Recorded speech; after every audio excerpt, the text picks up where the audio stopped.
அலிநகர கிராமத்துக்குள்ளே ஒரு குளம் இருக்குங்க. அந்த குளத்துக்குள்ளே இருக்க கருமாரியம்மங்க.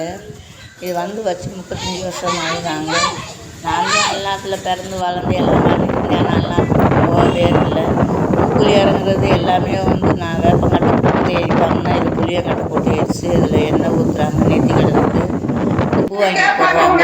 எல்லாம் போடுறாங்க. அந்த ஊர்களை வந்து இறங்கி ஊற்றியுமே என்ன பண்ணுறாங்க, அந்த பூ லேசாக அனுப்பிட்டு அந்த அனல் உடைக்க பாருங்க. அந்த சாம்பல் எடுத்துக்கிட்டோம்னா இந்த சாம்பலை நிறைய பேர் அள்ளி அள்ளி நெத்தியில் பூசிட்டு பாக்கெட்டாக அள்ளிட்டு போகிறாங்க. வீட்டுக்கு அள்ளிட்டு போகிறாங்க.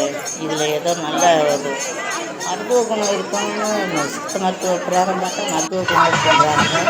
ஆனால் கையில் தீச்சட்டி வச்சுக்கிட்டு இவங்க இந்த பூவில் இறங்கி ஓடுறது எனக்கு அதிசயமாக போச்சு. நானும் 40-50 வருஷமாக திருப்பூரில் வந்து மாரியம்மன் கோயிலில் வந்து போட்டு இருப்பாங்க, சுற்றி இருப்பாங்க, பார்த்துருக்கேன். பார்த்துருக்கேன்.